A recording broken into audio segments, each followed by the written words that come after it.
going on? What's happening? Where Where am I? What's my name? That is exactly how I feel right about now, guys. And hell, this will be the start of the show. Welcome to Stir Crazy. I had to do something personally, whether it's me by myself or with others. Because, man, well, I just, like so many others, I just got laid off for a couple weeks at least. It'll probably be longer than that, but just got laid off for a couple weeks. And I know that I am going to go stir crazy, hanging out in my apartment. They just did I live in Ohio here, and our governor just issued a stay-in-place order that starts tonight at midnight. And so, yeah, it's going to be really boring. So I thought we need to do something to pass the time, guys. So I've got buddies here with me. I got Shawn. How you doing, Shawn? Hi, how's it going? Going pretty fucking boring, dude. David B., how are you doing, man? Damn it. What? I get good. Excellent. Good to have you both here. I'm going to kill you. I swear. Yeah, I promise. It was just a bag. I'm not going to eat during the show. I promise. That's all right, man. Like I said, dude, you're a big boy. You're an adult. You can make your own life decisions, man.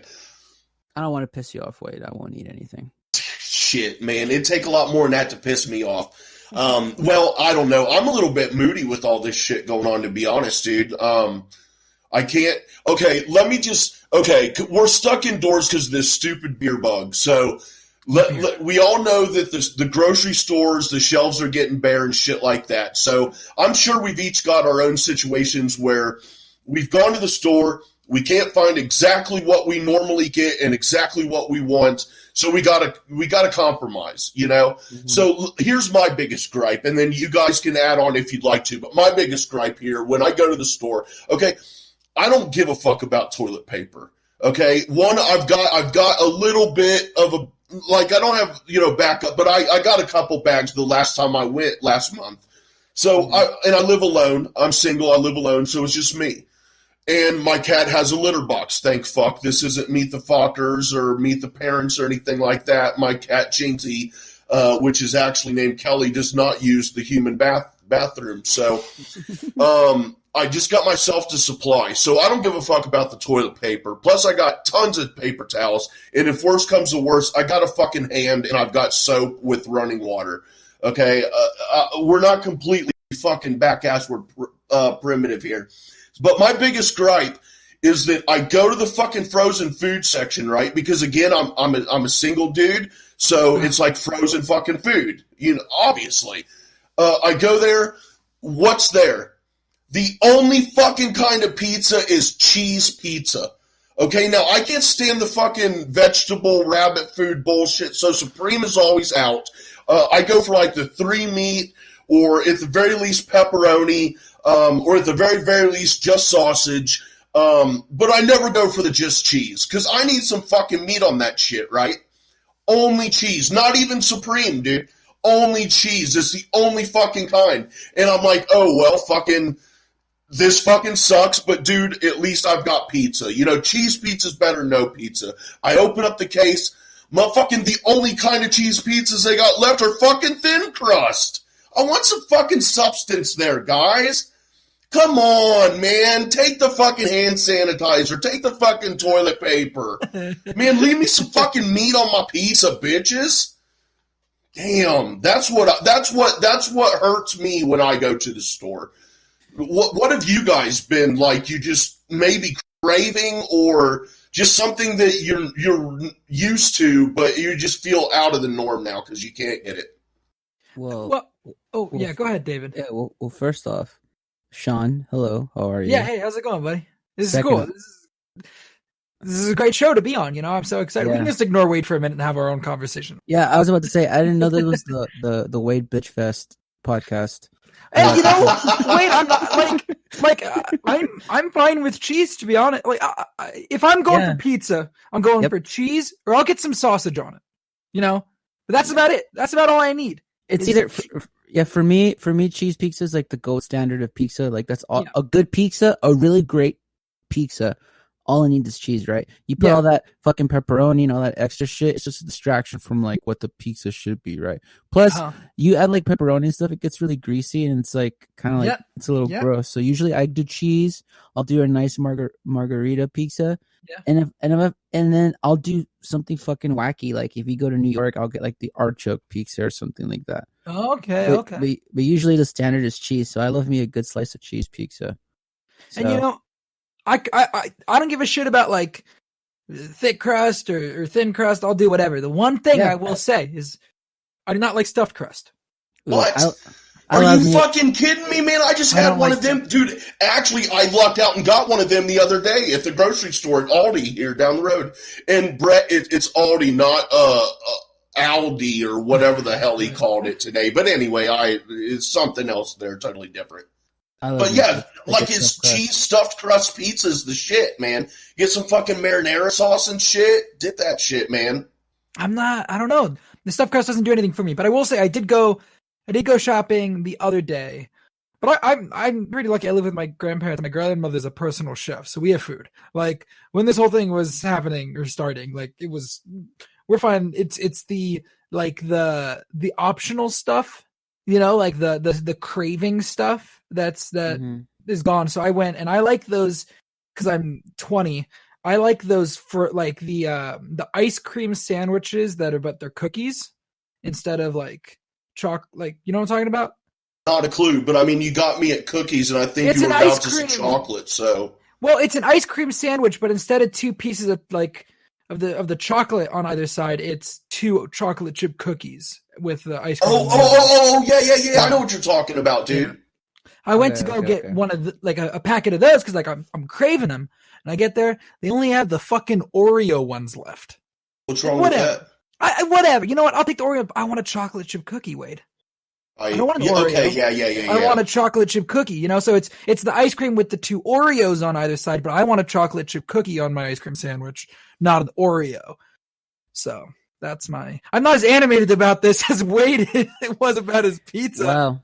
But I think this shows is Wade had anger, I had depression. When I found there was I'm struggling to find purpose without my chocolate chip. I didn't know this. I didn't know this was the Wade and Shawn Bitch Fest podcast. Hang on a second, David B. I'm just being an asshole. No, like, all right. So for me personally, like, more than anything, it's just being stuck at home. Like, especially this year. And I know everyone's like, 2020 can go fuck itself. And up to this point, but personally speaking, I was having a great fucking year. Like personally speaking, I was working a lot. I've been working the most I ever had. Like I was actually earning a decent income to where I was seriously thinking like, okay, now I can probably go get my own place, start paying off these loans. I was gigging regularly. Like before all this shit hit the fan, like I finished a 3-day stint at the Houston Rodeo. Like you guys, I talked about it. I was on a podcast and it was like, and I had like all these gigs lined up. I was gonna go to Atlanta. I was gonna go to the Free for All for the Schmodown. Like I had all these things lined up, and now it's just all like dead stop. You know what I mean? So like, and I don't like. Yeah, I'm gonna join on the Bitch Fest. This is the Wade, Shawn, and David B Bitch Fest podcast. But like, I'm not gonna bitch so much about like food being gone, because that to me, honestly, like I've been on like a health kick lately, trying to lose some weight. So like all this shit that you guys are craving, I don't eat it. Like I've been doing like lean meats and vegetables and all that good nonsense. But to me, what really gets to me, honestly, personally, and like this is more of a vent than a bitching fest, I guess. But it was just like I had all these things planned. I was doing all these things, and now it's like everything stopped. And it's like for me, honestly, and I'm getting very real because I'm just in that mood today, where it's like I feel like now it's like I'm gonna go back to irrelevancy. You know what I mean? Like I was starting. I was starting. I get what you mean, but you know what I mean. It's like personally speaking, like I've always kind of battled with like anxiety and depression. Like I'm not afraid to not admit that. Like, and my anxiety right now is like it's really like having a fun field day with me, where it's like, yeah, now you're gonna go back to how you were in your undergrad. No one knows who the fuck you are. No one cares, and it's like all this crazy shit. And it's like, yeah, I hear what you're saying, Shawn. Like I know, like, you know, I have you guys obviously like. The streaming stuff I've been doing has kind of helped, obviously, like people know me because of the stuff I write for SCN Live and Schmodown. But it was like I was doing other things that got me recognized as more of like an actual musician, if that makes sense. Like this is gonna sound weird, and I don't want it to come off as like me being ungrateful, because it's not. I'm super appreciative of like the chances of the chance that like Christian took on me. But at the same time too, it's like, you know, like I love SCN Live and Schmodown, but I want to be known as like a musician, you know, like a legit artist, like someone who is actually very competent on their instrument or instruments in my case. And like I was performing and I was trying to get known as like that reliable guitarist or that reliable bassist, and like, hey, if you ever need someone for a gig, like this guy's a good musician, you know what I mean? I was trying to get like that notoriety, I guess you could say. And it's just like I'm very grateful to have Schmodown and SCN Live, because like the one form of like creativity I have now, because I no longer have like my gigs, but at the same time I do have that fear of like, man, is this it? Like I was on such a roller coaster. I was on such a hot streak of like creativity and gigging and like my performance, and I felt like my playing has been the best it's ever been in years. And now it's kind of like all like that environment's just kind of at for the most part right now, it's just gone. And that's the part that for me is like, oh man, like that's the scary part for me personally. It's like, what's gonna happen in a month or 2 months? Because honestly, like you pop up the news and it's like, it is what it is, right? We have to talk about it. Like everyone's saying it's gonna get worse before it gets better, because a lot of young dumb people don't want to pay fucking attention. So it's this isn't gonna last for a couple of weeks. It's looking like it's gonna last a couple of months, and that kind of fucking sucks. So I brought it down right now, and I apologize. Well, you know, Wade and I were trying to do a bit. Dude, that's why we're here, man. we're doing our bit, and then you come in and make us look like we're a bunch of, you know, self-centered assholes. Oh no, our food. No, but for real, I didn't mean to come across as like dismissive. I 100% like I get what you're saying, and like I was just trying to. I was like, nah, man, and I was like, no, that sounds really dismissive. But I meant more like. For the record, I didn't take it as dismissive. Like, okay. I know you that was not on my mind, but I appreciate you. Yeah. Like, I wanted to clarify. I didn't want it to come across like that. It's more of like, I believe in you, and I believe in like your ability, and with everything that you've said about like what you were doing and all the gigs you were getting, I believe you'll be able to bounce back from this. And for sure, man. What you were saying about the Schmodown stuff, like I 100% understand what you're talking about, because when I came back to doing like Collider Afterlife in like December was about the same time that Mike and I were really getting into a groove with Into the Grid.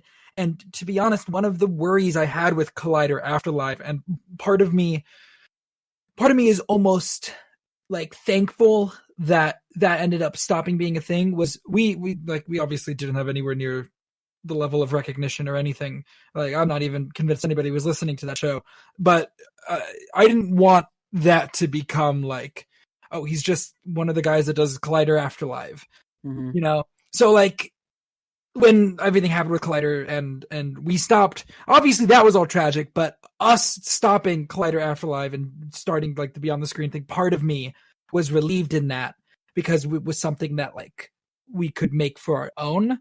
And it didn't have to be reliant on another name. But and then with Into the Grid, as that's like progressed, like we're up to, I have to look, but we're up to 239 followers on Twitter, which is insane. We don't get that many listens or anything, but the fact that people are engaging with the Twitter, Mike does a fucking fantastic job on the Into the Grid Twitter. Yeah. But the fact that we get the engagement that we do on Twitter was something that I never imagined happening. And it's not insane engagement, but it's still engagement. And I never really thought that we would even get any engagement. I never thought, like, we got one person that sent in a voice message to the Anchor thing for our last episode. And I never thought that would actually happen. I thought Mike and I would be doing this Power Rangers podcast for 4 years and like nobody would actually listen.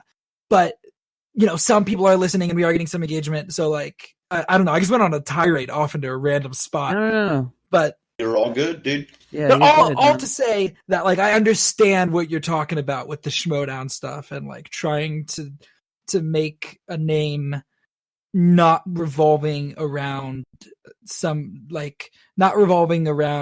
another community. Yeah. Yeah, like again, like it's mostly SEN live. Like right now, I'm starting to get really recognized for those like silly themes I've done and stuff. Which don't get me wrong, have been really fun and like for the meantime, very creative, very like it lets my creative juices come out. But at the same time, it's kind of like it's like yeah, I love writing the songs, dude. Like that's an aspect of music, but I don't want it to just be my only aspect of music. Like I really out of all of this, man, I miss performing so damn much. Like, and I've performed for like 2, 3 people, 4 people. Like, I've performed at restaurants where no one gave a shit. I just don't care. I fucking love performing, and it's like, and I don't have that. Like all these regular gigs I have are just like for the most part right now, postponed or canceled until further notice. And it's like, man, it's so cliche, but it's really a drug that like when someone takes that drug away from you, you have that withdrawal. You're just like, fuck, what do I do now? And it's like, I don't know. I might eventually get around to like just performing on stream.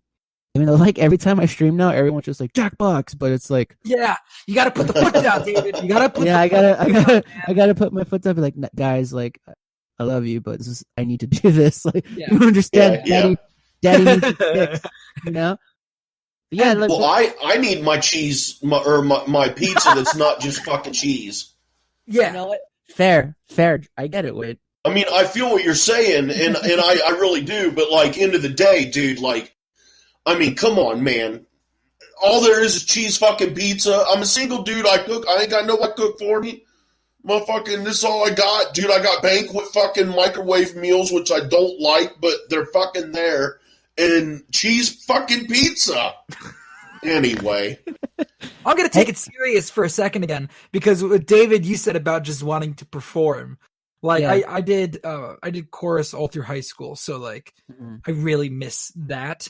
But on a lower level than that, like, it's not at all the same thing, but it's similar. And I think Wade definitely understands this, is just doing the podcasts and just wanting to do it. Like, even though we know that there's probably not a large audience, I always assume that nobody's going to listen to anything that I do, but that's what I do.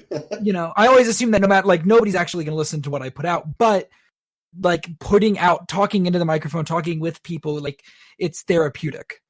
Yeah. That's a great way of putting it, for sure. Yeah. Just the community aspect of it, which like I'm starting to realize right now too.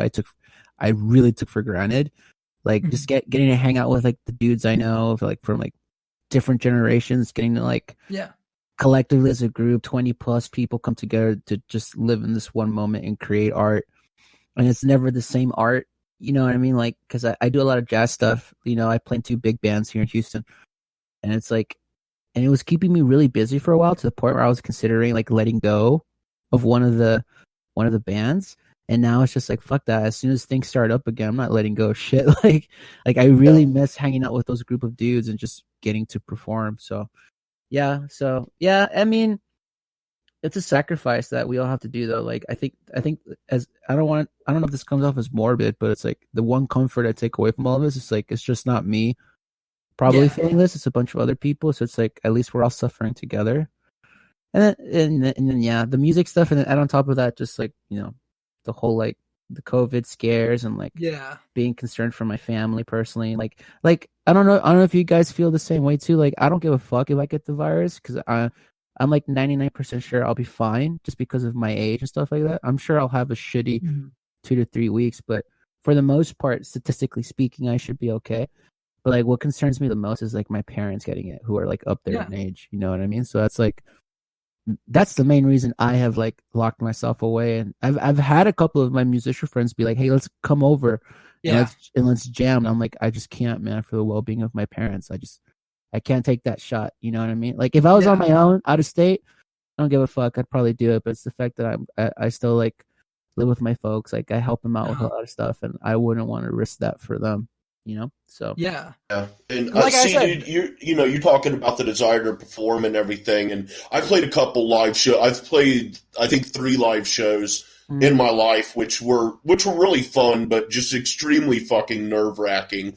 For me personally, it's really stressful, but I still have that desire every day, and especially here with being laid off, I mean, dude, I got zero motherfucking income coming in right now, and there's something that I've been wanting to do for years, but there just is not a market that I can find, at least. Oh God, what is about to come for sex now? webcam for God chubby dudes to do? Because if there was, I would love to perform in that manner for people, and put the backdrop up on the walls behind my bed and stuff, and David, you saw this maybe coming, right? maybe put in a colored light bulb, and definitely got to have the music like the R&B, like maybe some R. Kelly playing in the background, and light some candles and stuff like that. Well, you can't just play the same musician over and over again, so. Like maybe do some R. Kelly mixed in with some Michael Jackson. That might be pretty good. And some Rick James. Throw some Rick James in there too and stuff. And pretty much any other musician who's ever beat a woman or held a woman hostage or tortured them or anything like that. So, but that would be really great. And I mean, I could bring income in that way, but like I said, it was not a realistic thing because for some reason, and probably society standards and all that kind of shit, it's just not it's not something that society is accepting of. And what I mean is like, it's impressive. Bigger people. Yeah. It's impressive, man. A body's a body. We all have stomachs. We all have breasts. We all have asses. We all have either dicks, vaginas, neither or both. So we are limited on options. We all have assholes, no matter who you are. We all have assholes. Those are very important. So it always bothered me how a big guy like me couldn't just jump into something like Can you do like the clickbait song, David? But I would really love to do that. You know what? And it would supplement the lack of income, I should say, rather, that I'm dealing with right now. But if you guys could do anything from home to make money to supplement your income that you're missing now, I mean, I know, David, you're going to start doing some online music lessons. What about you, Shawn? I mean, I know you're big into gaming or anything. What do you got going on? Any gaming tournaments or anything like that you could jump into? He's coming back to us, Shawn. Get ready. Wade, could you hear us that whole time? Yes. You are so good, Wade. That was the greatest. Impressive. That was the greatest at all. Oh my God. We tried. You were like singing and now playing guitar. Something about clickbait and but you didn't break at all. That was really impressive. That was legit impressive. I was trying really hard to break, and you're just like, nope, nuh-uh. And to be fair, now I'm completely lost for what we're talking about. Well, he said he wanted to. Well, I was talking about how I would really like to do the webcam sex thing, but there's really not a market out there for that. Well, what am I doing? I think is what you left out on because I'm a self-centered person. Why else would I be here? Same. I think that applies to all three of us, right? Yeah, a little bit. I think to think that anybody wants to hear my opinions on anything, I think you have to be a little self-centered and self-serving for sure. Yeah. I've thought about you're amongst friends. I've thought about streaming games, but like then everybody would realize how bad I am at them. First of all, and second of all, like. The making the podcast is one thing because I can put it out there and I don't look at numbers, right? When I put out a podcast, when I upload into the grid, when I upload my episodes, Mike uploads his, I upload mine. I don't look at the numbers afterwards. I looked at the numbers for the very first time when I was uploading the last episode that we put out, the commentary, but. I normally don't look at the episode numbers. I feel like it influences my ability to do the show if I know the numbers. So I stay away from them. The thing about live streaming is it's a constant reminder of that number. Right? Like, you know exactly how many people are, because that's the point of it is the live interaction and for people to be there. So I can't live stream and just let it go. because that's a big part of it, is the interaction with other people. So I don't know if I'd ever be able to do that. But I've thought about it, and I'd like to. I live streamed my entire Kingdom Hearts 3 playthrough when that came out last year. That's gone, but I didn't like have the right settings, so it like deleted itself after a week or whatever. But I thought about live streaming video games, to answer your question in a really long format with narcissism and that's all right. That's all right. Input.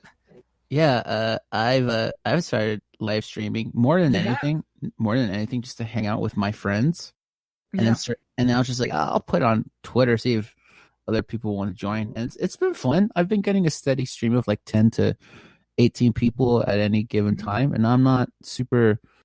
I don't want to be known as a streamer. Like, I'm just doing it now because I got the time, and it's just kind of fun being able to play with all of you. Like for sure, like you and like Wade have jumped on. Everybody else from Work with a Movie Blog, like Kaylin and her husband Pookie and like Mike have jumped on and stuff like that, and other people from this Schmodown SCN community. I did a live stream once where I legit started playing songs. Only like 4 or 5 people showed up. But even that for me, I just love performing that. So even if I'm performing for like 2 or 3 people, it's like I'm fulfilled. You know what I mean? Because I don't know. Yeah. Like, I understand some people get into performing because like one day I will play for thousands. And it's like, even though that's like a good dream to have, it's not my main reason for performing. I just love creating art and making music. Like, even if I'm terrible at it, I don't give a fuck. I just really love the process of it. So, but yeah, I did hear the last question where it was like, I did start online lessons today with some of my kiddos, and I think it went well. It was a different experience for sure, a weirder experience, but I think also the good thing about all this, like the kids that I was like, there was like 2 kids in particular I had today where I was like, I don't know if they'll be able to stay focused because they're usually never focused. And today they were completely just like locked into everything I was saying and doing. And I think they also too, kind of like without knowing it, the kids are like appreciating all the things they took for granted, like being able to go to school and the community they have and like the lessons we've been having. Cause like for sure, there was one kid in particular is always hard to kind of get him to chill. Today he was like just super like, yeah. What about this? And he had questions, which he never usually has for me. And I was like, oh shit. So there you go. That was one of the good things that happened today. So, but yeah, I'm going to keep streaming and like doing weird stuff like this just because I got the time. But oh yeah. Well, hell, dude, who doesn't have the time now? To be honest. We all have we all have a egregious and unnatural amount of time on our hands. Yeah. It's weird being told, like, hey, you're going to take a 2-week vacation. I mean, it sucks that it's going to be unpaid, but even if it were paid, it's just weird to be like, hey, you're off work for 2 weeks, which we all know it's going to be longer than that, but still. Yeah, this is gonna get worse. The Surgeon General came out today and said, like, this is going to be probably the worst week so far. And in terms of, like, everything. Yeah, go for it. I think today was weird for me because I feel the last day that I worked, I'm luckily going to be getting paid for the foreseeable future. I work at a 3-man operation, so we have the money for all 3 of us to get paid for the foreseeable future during this. Not quite as much as I'd be making if I was actually working, but I have some sort of income, which I'm very lucky and very thankful to have. Mm-hmm. But I was last week I worked Tuesday and then Wednesday, Thursday, and Friday. That was pretty much when I was told, like, you don't come in unless we tell you to. Like, we've got nothing for you to do. Just don't be here because we don't want to risk people getting sick. So I don't know why there was a part of me that was like, Sunday night, I'll get the call that it's time to go back to work. I don't know why. I was like, it'll only be like a week. And in my head, I also knew that it was going to go for longer. But for some reason, I was also like, no, it's just I'm going to go back to work when the new week starts and things will be not normal again, but I'll be working again. And that did not happen. And I feel like today was like almost a reality check of like, no, you're not like going back to work. Yeah. So you have to figure something out to do during the day or else you're just going to go crazy. So yeah, I guess that's my 2 cents on today and that realization, I guess. And I think it's a realization like a lot of people right now are getting, like, because it just started last week, and it's like to hear the news are like it's just begun. People, it's about to get worse. Yeah. It's like, oh shit, like we're really going for it, like, and yeah, and it's still people don't want to understand and get it, like, our society, dude. But I did end up going to the office today. There was nobody there, which is why I went. I left a book on my desk, so I was so cautious. I didn't even open the door, like, with the handle. My key, if I turn it, will turn the handle as well.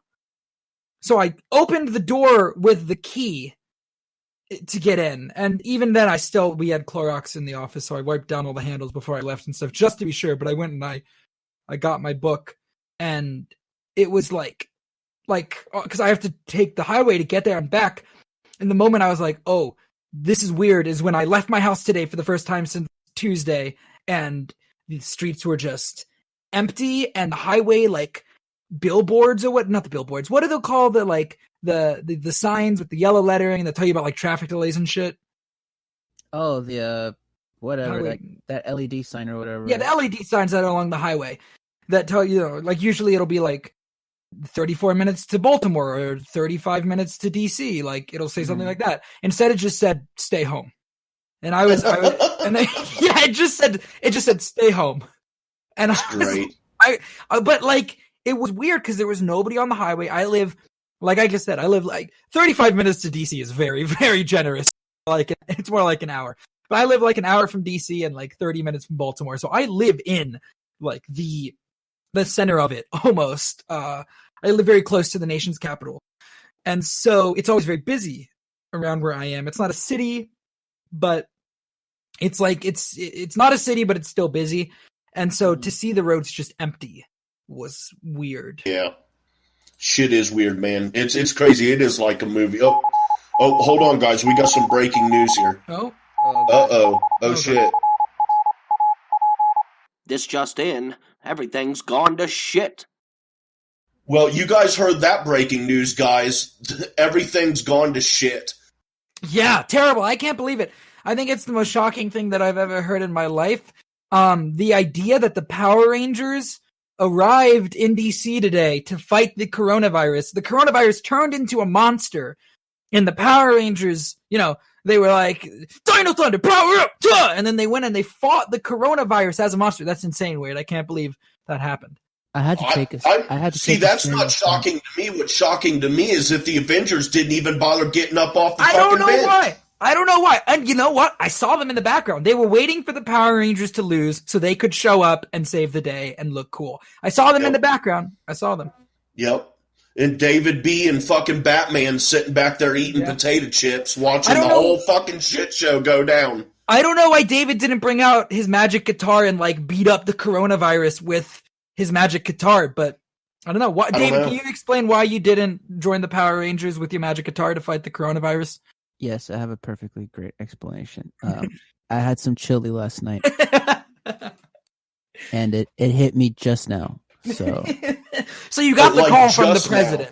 You got the call, but yeah, I got the call from the porcelain president. If you know what I mean, dog. Jeez. They were like, you got the call, but at the same time, you got the call. I got the call, and I got the call. Yeah, you got the call. They were like, David, we need you to come and save the world, but you had the call. And I got a shit, guys. I cannot help you out. I got the call to like, David, we need you to save the world with your sick riffs, and I said, can you give me 15 to 30 minutes? They were like, it's leveling downtown DC right now, and you're like, just 30 to 45 minutes. It's like I understand that, but something's leveling my lower intestine right now. And I do think. Gosh. You do think, yeah, go for it. Well, I do think, honestly, the only thing that could make this situation any better, David, is if Ivan Ooze himself revealed that he was behind the slime craze that has, like, taken over the world for the last couple years. If Ivan News was the actual coronavirus, there's the coronavirus. You snooze, you lose. You lose. That'd be actually kind of dope. All walk off a cliff.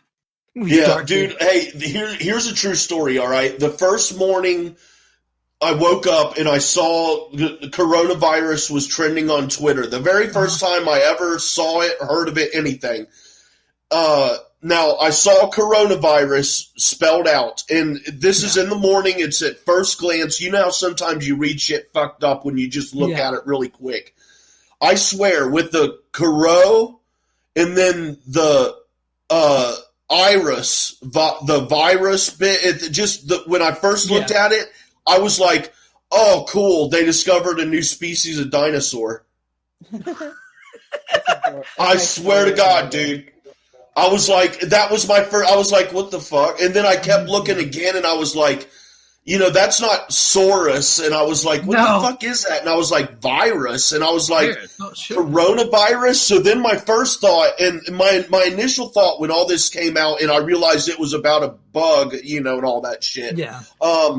My initial thought was, okay, China manufactured this. This was man-made in China. And this was the Chinese attempt at getting the entire world drunk as a pre-April Fool's joke that went completely fucking wrong. But obviously I was very, very far off on my assumption there. Well, the first time I saw it was trending and people had misspelt it. I don't know. What was it called? Bud Light virus? No. No, it was spelled like CARONA virus. But that was the first time I saw it trending. I don't think it was the first time it trended, but it was the first time I saw it trend, and it was spelled incorrectly. Maybe that's what I saw too. I don't know. The first time I saw it, I don't recall. To be quite honest, you don't recall it. I didn't take it seriously. Yeah, at the beginning, I'll own up to that. I was completely like, this is just being blown way out of proportion. Well, I don't remember the last time I saw it because I've had a big gut for a long time. But I mean, like when I'm sitting down, like in a chair, I can see it just fine. But like if I'm standing up or something, or David, get the music. Keep going, Wade. Keep going. Oh my gosh, no thank you. I'm not going to get on that roll. But if I were performing for money on the sex webcam thing, oh God, okay. All right. I might do some instructional videos on how to work your anus up to accepting a fist. All right, David, come on, let's hit it again. And like starting with the pinky, and then moving up, and then once you get you get to your thumb, and you need to move something bigger. We're trying to drown out Wade talking about sex shit, so we're drowning him out with music. Hey. Take it away, David.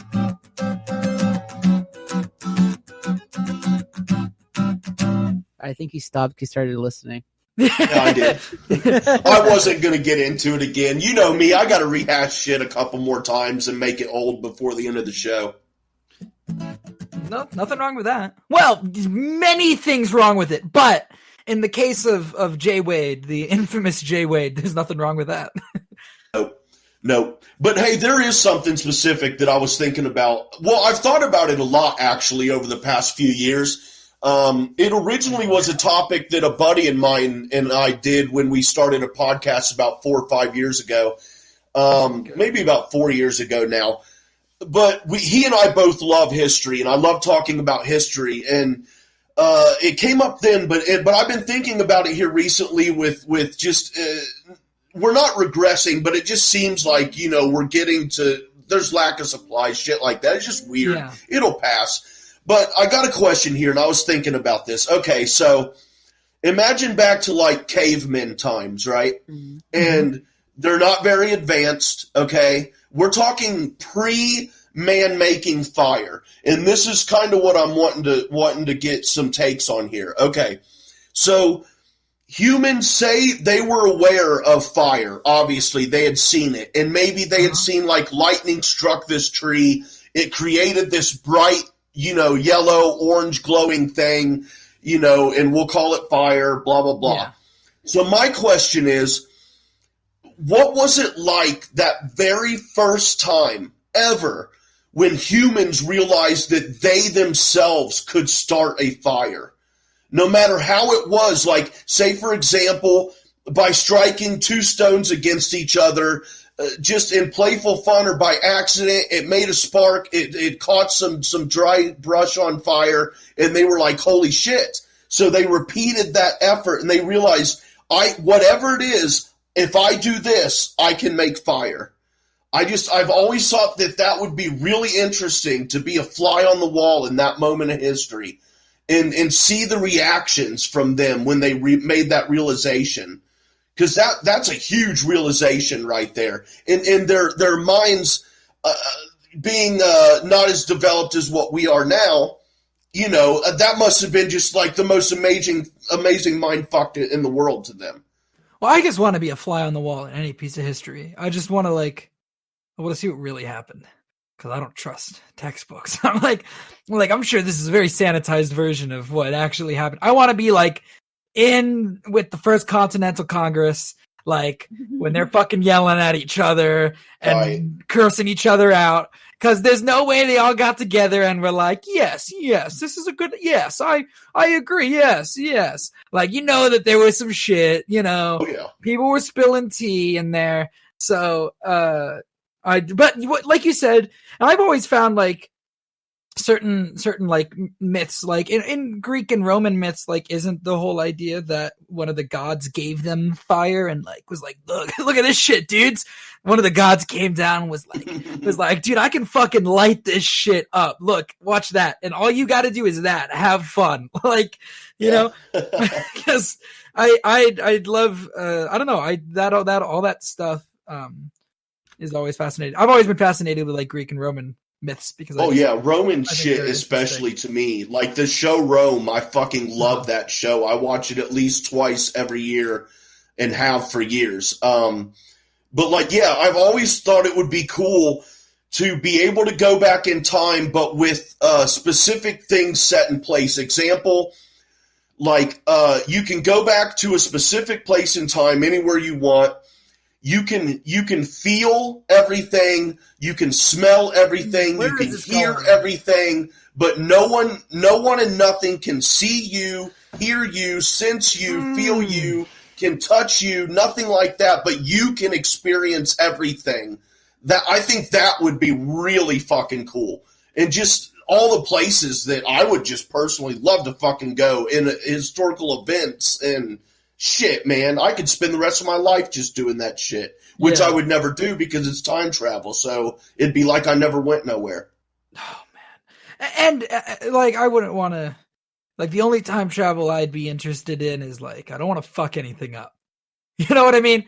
As long as you can't fuck nothing up. You can't, you can't interact as far as alter anything. You can just you can feel the trees, you can feel the grass, you can smell things, that kind of thing. Well, I would like to meet Jay Wade when he was just a young boy riding a dinosaur across the land and tell him that, thousands and thousands and thousands and thousands, however long years later, hundreds of millions of years later, you're gonna be right here doing a podcast. You're gonna still be walking this earth. Are you trying to say I'm really fucking old? Yes. Yeah, thanks a lot, man. You're welcome. No problem. On an unrelated note, y'all ever, I forget the name of it, but did you guys ever read that short story? You know how in elementary school and high school we were required to read short stories? And it was this one short story about it's way in the future, and it's these group of people pay this time traveling company to go back in time and hunt dinosaurs and prehistoric animals, and the company designates what animals actually affect the future outcome and shit like that. Y'all ever read this story? No. Does anybody know? For the movie. I did not make the short story up because I'm not that creative. But essentially, what happens is it's this group of 5 people, and they're being led by this guide, and they go back to the Jurassic period to go hunt a dinosaur or whatever. And they have these pre-hazmat suits because they can't breathe the air, obviously. And it's this path that's makeshift pack that floats above the ground so they can't step on the actual physical ground of the path they're in. and then it's designated. There's one particular dinosaur they can kill because it has no actual ramifications for the future, and then some shit goes wrong. Obviously, one of the guys freaks out, and on his way back, he accidentally steps on a butterfly. Like he steps off the ground, off the trail, and he steps on a butterfly. So when they go back to the future, it's like similar, but something this. I always forget what the detail is, but like this one detail changed. The Beatles never existed. Wait, it was something. It was about yesterday. Dude, man, I've got that in my queue to watch, and you're sitting here spoiling the whole fucking thing for me. That's not. It's not. I hate you guys. Man, I didn't know that. I thought it was just about the Beatles and some kid. I didn't know it was about hunting dinosaurs and shit. They hunt man, you just blew everything for me. Yep. No, I've never read that short story, David. But oh, my troubles seem so far away. I've never read that short story, but it sounds interesting. I'd like to find it. Yes, Wade, it is literally the premise of the movie yesterday. I'm sorry. With the Beatles are also part of it. Yes, somehow. That's great. Speaking of which, have you legit not seen that movie yet? No, not yet. It is in my queue to watch. I loved it. Shawn, I can't wait. Yeah. I love the Beatles, so I'm looking forward to it. I was so on it, legitimately. Like I wanted to really love it. Yeah. But by the end of the movie, I was like, it was okay. Like it was good, but it wasn't like what it was hyped up to be for me. Does that make sense? So, yeah, no, I get that. Yeah. It's like Teenage Mutant Ninja Turtles. That being said, like Once Upon a Time in Hollywood. No, that movie's great. Movie's really I wouldn't say it's great. Look, I legit, Ben and Andrew Guy both said, and I agree. If you're iffy about the movie after a first watch, if you watch it a second time, it's almost guaranteed you're gonna love it. There's something about the second viewing with that film. But anyway, that's a tangent. Yeah. The one thing I really did like about the movie yesterday was the clever ways they kind of like remade the songs. Yeah. Like adding like punk rock elements or like Help. Like modern. Yeah. Help. I love. Rock so the good. Shit out of me in the theater. I saw it in the theater and with that fucking, because I was like, I was ready for Help, but when like the help, like I was like, holy shit! Yeah, it was so good. That rocked the shit out of me. Help. Not just anybody help. But wait, can we? Yeah, I can't. I guess I can't even. I don't want to ruin the song. Like, but they alter all the songs in little ways, and I really like that about the movie because it's the idea of like. He's not remembering them perfectly. Yeah, exactly. And I think I feel like the little details of the movie are what made me really like it, which is those like the songs are coming out slightly different because it has his own influence on the music because it's not the Beatles making these songs. It's him. It's him. Him. And then the aspect of like it's him and then it's this larger corporation deciding how to I don't want to ruin all of the stuff away, but like the questions. Yeah, I'm sitting here. I'm like, are they really just like spoiling all this shit? No. Are they just making this up? Oh, dude, and then when he dies at the end and everything goes back to normal. Oh man! But I will say that the movie asked like some big questions about music that I was not expecting from it. That I really, and that's part of the reason that I really liked it. Like overall, I think you said is the movie's not great. But like. I feel like the little details, and I did not expect it to be so almost inquisitive about certain things, and I really enjoyed those parts of it. I loved that movie. Oh yeah, watch it, Wade. I will. I plan on it, man. I'm gonna wait for Wade to see it. Yes. We should do a commentary on that, anyways. Yeah, with Wade. For sure. Well, yeah, Mike, we should bring Wade and do that. Mike, I'm sure you're listening. Mike, book it. Book it, Mike. We were talking about short stories and books, so I want to ask you guys a real quick question. I know we're kind of getting close to the end here, but according to Wade's time limit he wants on this thing, I was talking to some friends before I got on here, and we were talking about like. I don't know how we got on this topic, but I want to broach it with you guys.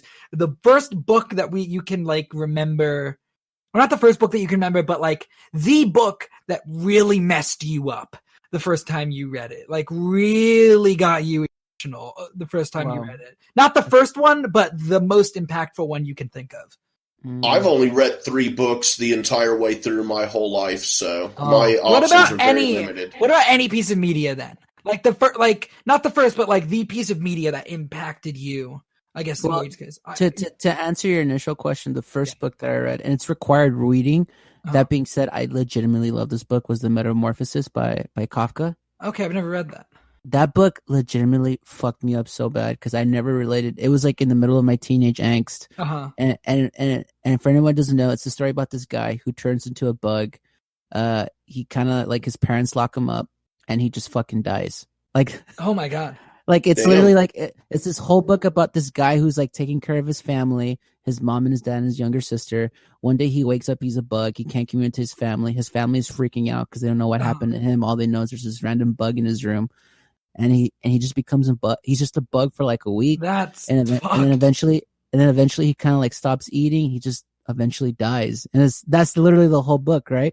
But it's so existential and about alienation. And at the time, being my angsty little teenager, I was like, oh my god, this book is my life, bro. I'm the fucking bug, bro. And I don't know, but that first book, legit, I was like, wow, that book fucked me up. The second book that fucked me up was The House of the Spirits. I always forget by the author's name, but it's some Latina author whose name I forget, unfortunately.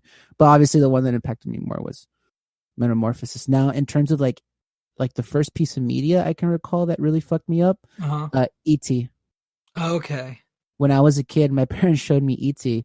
and I was fucking devastated.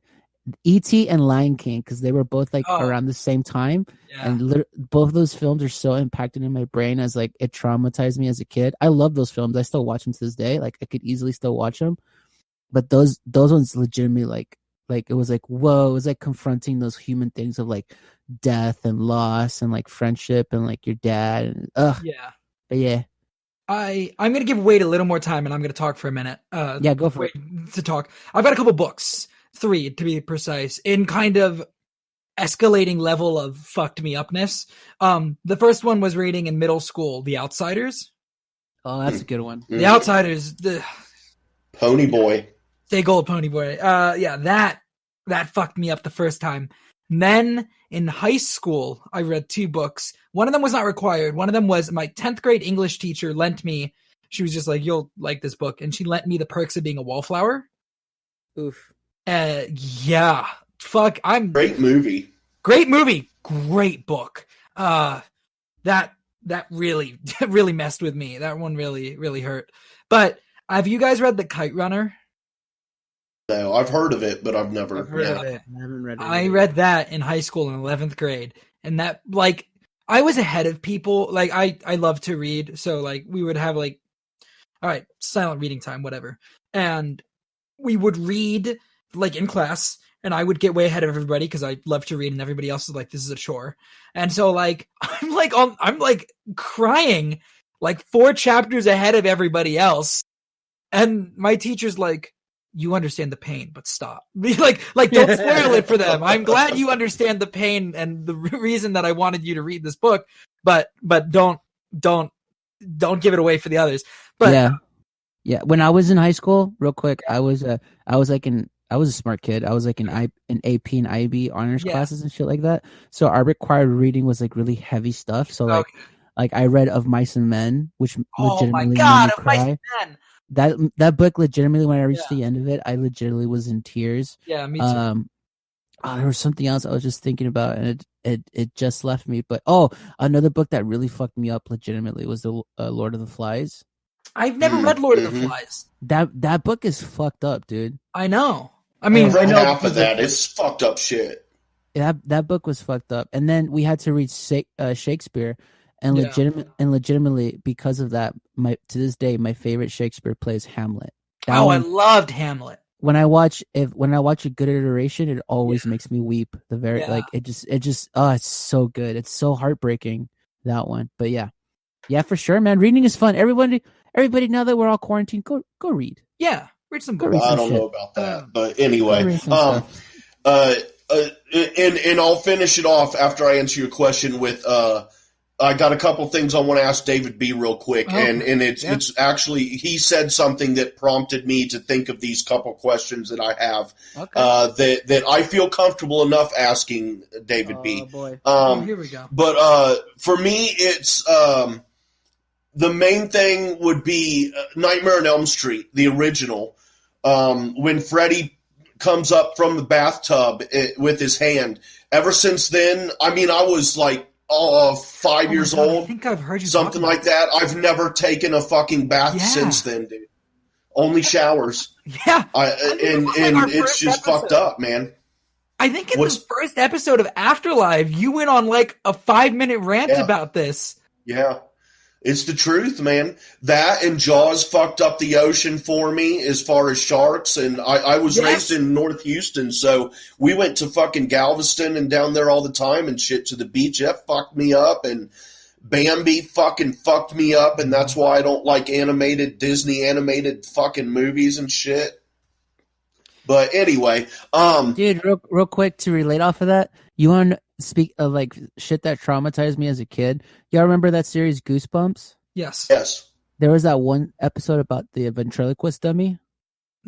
I don't remember that one, but he was called Slappy the Dummy, and he was just like playing cruel practical jokes on the family. Okay. But like as a kid, that shit fucked me up so hard for like legit like 10, 12 years. I legit couldn't handle being around ventriloquist dummies.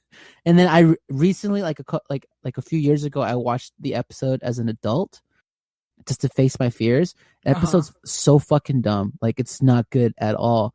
But as a kid, it legit fucked me up to where like ventriloquist dummies, like, I'm not as bad now, but it legit was like, I can't be in this room, guys. I gotta go. I gotta go now. Really quickly, because David, you brought up movies that fucked you up. I just the first movie, it didn't really fuck me up, but like the movie that taught me about death was Return of the Jedi, when Vader dies at the end. Because that was the first like death in any piece of media. I was really fucking young, and watching that was the first piece of death in any media that was like, they talked about it. It's not like, okay, they're dead and we're moving on. It's like, let me look at you one last time before I go, and Luke burning the body and like all of this stuff. But beyond that, the death that traumatized me was, because I'm younger than everybody else, in Goblet of Fire, in Harry Potter and the Goblet of Fire, when Cedric dies, because I was really young. Because they just go through the I'd read the book already, but for some reason seeing it on screen was like, they go through the portkey. It's just kill this bear and boom, Cedric's dead. And they just cut to his lifeless face. Like his eyes are just empty.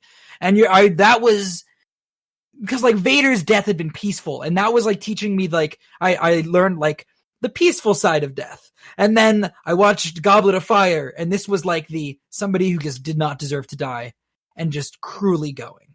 And so, that fucked me up as well. That's heavy, man. Yeah, that's heavy. Sorry, all right, wait, now take us out with something less heavy. Please. Well, no, there isn't enough time to get into it. There just isn't enough time, which is fine. But next time David's on, I'm definitely going to ask. It's a couple questions I have, but it could get a little into touchy area, maybe. Just ask one then, because we still got like a couple of minutes. All right, I'll ask, but we won't get into it. Now, just keep in mind that I'm just asking. The first one isn't that bad. The second one, I still don't think is bad because it's a fucking question. Ask a question. But the first one, there is a difference between Latinos and Hispanics, correct? Yes. Okay, because I hear a lot of people, and I've even heard some folks from, like we listen to SEN and those crews. I've heard some of those folks referring to Hispanics as Latinos. Folks from Mexico are Hispanics, right? No, folks from Mexico. I mean, all right. So this is where it gets weird. All right. So usually Hispanic is referred to someone who's from like European descent, so like Spain, for example. Oh. And like Latino is usually like, Latin America. So like Mexico technically could be considered in there. You could also have, that's like, where I get confused because Mexico's technically in North America. Technically speaking, right? Here's where it gets tricky, because if we're analyzing this honestly, right? Originally, the natives in Mexico were like Mayans, Aztecs, like Native American people, right? And then the Spaniards came to Mexico, raped and pillaged everybody. So we kind of have this. We do have some Spanish influence in us, right? So technically speaking, Mexicans can also be considered Hispanic, but they're also Latino. So it's kind of like this. It's this weird kind of touchy thing that, unfortunately, like, unless someone corrects you to how they would prefer to be, how they would prefer to be addressed, it's not something you can really, like, put a thing on it. But usually, like, a straight up Hispanic is like someone. It's like it includes Spain essentially, which again could apply to a lot of different countries, because again, Spain kind of colonized a lot of different places. So yeah. All right. See, I have a friend who's from Puerto Rico, and I had asked her the same thing, and she told me that, well, I had referred to her as Latino, and I think she took offense to it. I don't know, but she was like, I'm Hispanic. She's like, Latin America is Latino, and I'm not in Latin America, and I'm just like, I just had no idea. I was curious. From Puerto Rico, right? Technically speaking, it is part of the Americas, because it's the sovereign nation of the United States, right? Which is true. Part of the Americans. So technically speaking, she is technically Latina. But again, depending on who you're talking to, it's a touchy subject. So I would just say the rule of thumb is, if you say something, and hopefully people aren't dicks about it, like, technically it's Hispanic or technically it's Latino, just be like, oh, okay, right on, I didn't know. And then just end it there, because it is a touchy subject for a lot of people. All right. And see, I had no idea that it was a touchy subject. In my mind, I was thinking it was more cut and dry. You know what I'm saying? Yeah, it really isn't. People like to pretend it like it is, but it's really not. It's like, for example, since we brought it up, right? It might not be PC or whatever, like calling someone black, right? If you call an African American that, they might get offensive, because for them the term black might be a derogatory term, right? But like for like Dominicans who have some African descent in them, or like Jamaicans, or even some Colombians, they don't mind being called black, because technically speaking, like, yeah, they have some type of African origin in them, but they're not African American. You know what I mean? So they don't mind being called black. But then obviously some African Americans here in our community do take offense to that term. So it gets touchy, unfortunately. You just kind of have to, like, roll with the punches, unfortunately. All right, well, I will go. Sorry, what's that, Shawn? No, I was just laughing at what David said. We're not going to get into this one at all, because this is the touchy one. I didn't realize that was touchy at all. Now I know. But here's the touch. I want to say it. Just say it. Say it. Go. I had asked my other friend this too. Is it offensive now I understand that, like, there's Spanish, like, as far as language, there's Spanish, and Mexico speaks Spanish, or most Mexicans speak Spanish, at least, I would assume.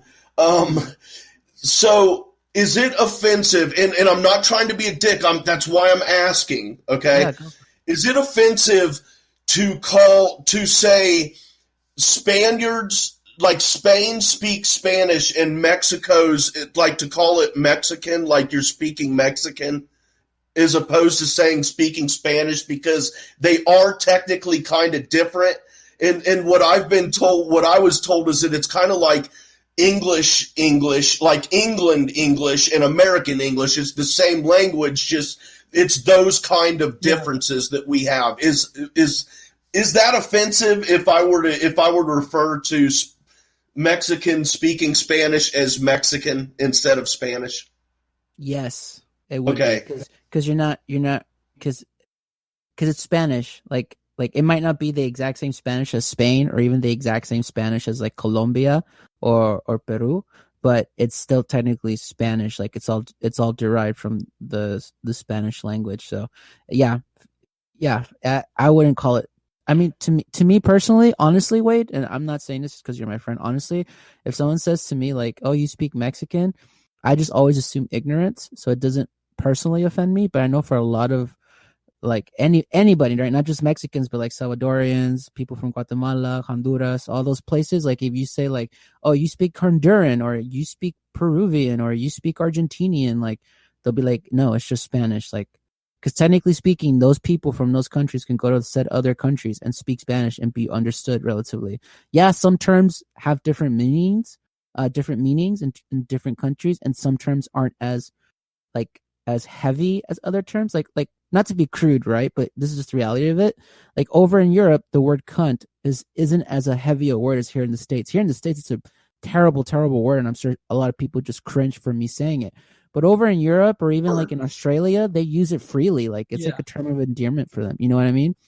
Likewise, yeah, and there's certain words in Spanish too that like in Mexico are like really, really like you don't say that. But then if you say that word in Argentina, it has literally a completely different meaning, and it might even be necessarily an offensive term at all. It might actually be used for like regular everyday items. It's just what happens when there's no communication for thousands of years before the internet. Just people just kind of change words for different meanings. So, but now I know. And I'm not saying that I've ever run around, going, "Hey, you speak Mexican." I mean, first of all, that sounds fucking stupid. Yeah. It's just, dude, I have all kinds of weird fucking thoughts that pop into my head all the time. No, and honestly, like I know everyone's so touchy and like scared of asking a question just to be informed, just because you might insult someone just by asking a question. But you got any questions like that, bud? You come to me and I won't take offense at all. Like I'll set you straight. Well, I got a quick question. This shouldn't take long. Because I'm curious now. Is there any situation where people refer to it? Because in like Canada they call it French Canadian because it's French, but it's the Canadian version of French. Is the Spanish spoken, and is it different enough that it's ever referred to in that sort of like hyphenated manner, or is it just like we don't even mess with that? It's just Spanish. Personally speaking, I've never encountered that. Personally speaking, like oh, it's a Español Mexicano or Español de Argentina. Like I've never personally experienced that. But that being said, for example, like for anyone who doesn't know, my family's super Catholic, and we occasionally host a bunch of priests from different parts of the world. Like we've hosted priests come here, like asking for fundraisers for the community, and they usually stay with us because we have a guest room. So I've had priests from like Mexico, priests from like Argentina, priests from Honduras, priests from Colombia, and all these priests, like they all let us know like what all the different dirty words are in their country, surprisingly. and some of the dirty words, like there's certain, like I remember there was an Argentinian priest that came a couple of weeks ago, and he was telling us like okay, you know what I discovered going to Mexico, and it's like this word means something really vulgar in Mexican, but in my country it literally means hat. So like a dirty word for like a woman's genitals, like in Mexico, I forgot the term. I'm sure someone could correct me. Is like it literally means a type of hat in Argentina. Here's another one too. The word puto in Mexico, and it literally translates to the F word. Like it's supposed to be a derogatory term for someone who's gay. But in the Philippines, that F word. Okay. But in the Philippines, the word puto literally means rice cake. Huh. Wow. So God, I love words, man. I love words so fucking much. I guess my language interesting. And I learned that because growing up in California, I have a couple of best friends who are Filipino, of Filipino origin. And I went over to one of their house one day, and one of their family members was like, "Excuse me, would you like a puto?" And I looked at him like, "What the fuck did you say to me?" And then they gave me literally, it's this little cake. It's this little cake made out of rice, and it's sweet. It's a sweet rice cake. And I was like, "Oh." And I started eating. I was like, "Man, give me another puto, man. I love this shit." If you were a quick-witted asshole, you could be like, "Sure, I'd love a cigarette. Thank you." Yeah. So yeah, but you know what I mean? It's just like, I've never personally heard it referred to like as Spanish Mexican or Spanish Argentina, but there are certain words or certain phrases that change meaning depending on what country you're in.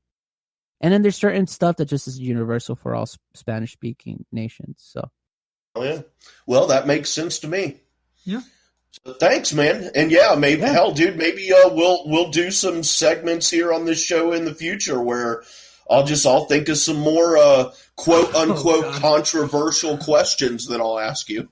Looking forward to it. Yeah, eventually, something is going to go wrong. I love how you said that like it was a question.